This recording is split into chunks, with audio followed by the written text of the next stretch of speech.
Greetings, fellow keepers. It's Soniel here with the Keeper's Corner, and we have our new revenge campaign for Chapter 4 now available. It is the Demonic Island featuring Raq the Overlord. And we've gone ahead and cleared here to the final boss stage, and we're going to go ahead and check out the first normal setting on the 11th stage here. The common theme going with this campaign is dispels.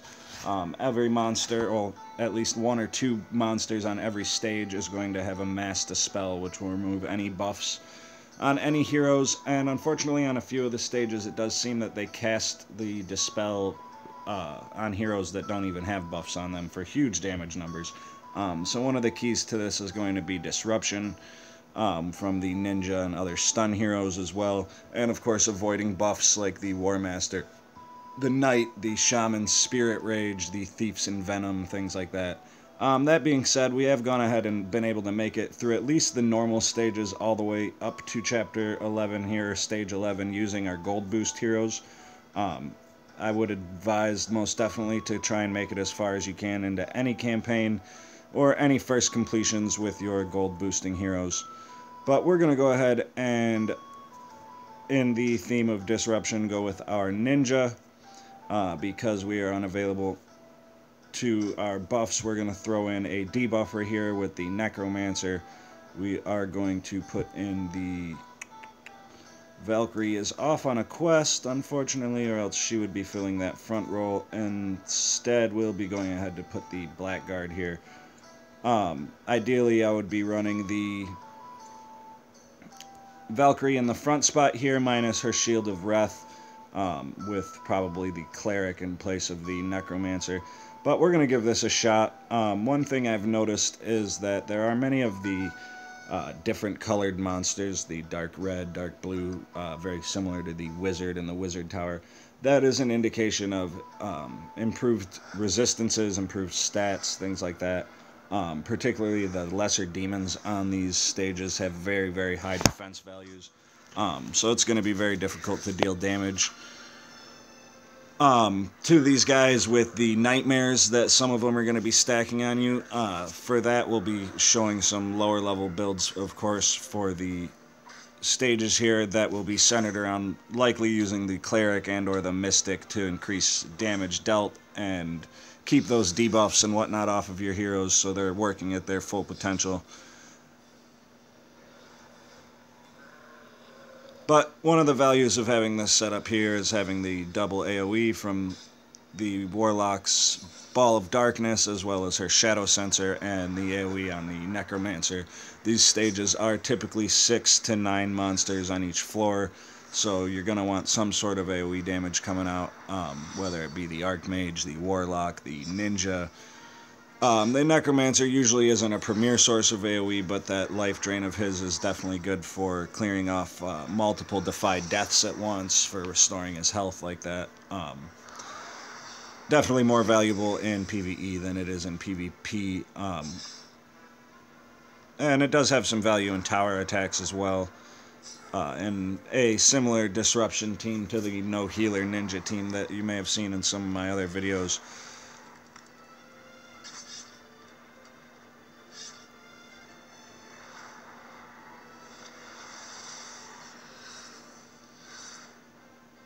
But as we can see here, these three particular monsters, the Lesser Lick, the Black Fist Evoker, and the Lesser Demon here, all seem to have very, very high armor and defense ratings. They don't take very much damage from physical or magic attacks. So it will take a little bit of extra time to clear these enemies, and again, you want to watch out for the dispels. I did notice, again, like I said, on Chapter 10 here, the final Black Fist Evoker was casting that AoE magic missile as well as his mass dispel, despite there were being heroes that did not have buffs on them.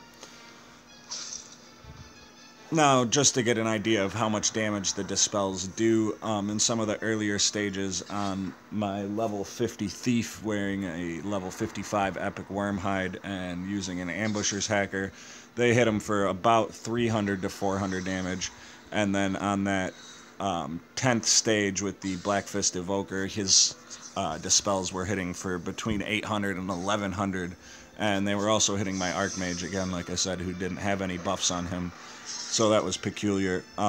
It may also have been considering Cleanse a buff, and dispelling Cleanse, although I did try to keep that on my back line.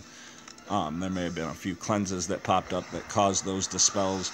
You do want to keep in mind that any skills like Rapid Regeneration, Renewal, Cleanse, Damage over time, or Heal over time skills like that are going to be considered buffs and dispelled accordingly, as well as bonus HP abilities like Take Charge or Safety Ward or the Ranger's Forest Warrior. So you want to, again, avoid any buffs, anything that augments your hero positively. Basically, if it applies a little blue icon here or a blue shield over your hero, it's considered a buff. Foretell, Battle Fury, even Call to Arms and Invigor are both considered buffs, and the enemies do cast the Mass Dispel quite rapidly. Those cooldown reduction buffs apply until the skill cycle that they've affected is up, so they don't really have a set time, so to speak, on how long they're up. But again, with the rapid launch of these Mass Dispels and the other buffs on those heroes, you typically going to want to avoid both the War Master and the Druid if possible. And if you are going to be using the Cleric, you may want to avoid her Cleanse and bring the Mystic along, like we have talked about earlier, to make sure that you have her Disenchant available to you. It's also worth keeping in mind that Disenchant with the Mystic's cooldown reduction ability leveled up all the way can basically go off one after another. I think it has a 1 second cooldown with that cooldown reduction ability at level 10 there.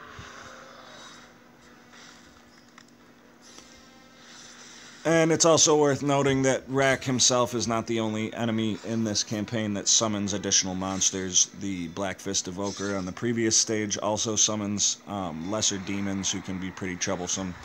And, of course, we've only done the normal stages on those earlier ones, but for the most part, they're pretty easy. And as you can see, Raq himself on normal wasn't too much trouble there.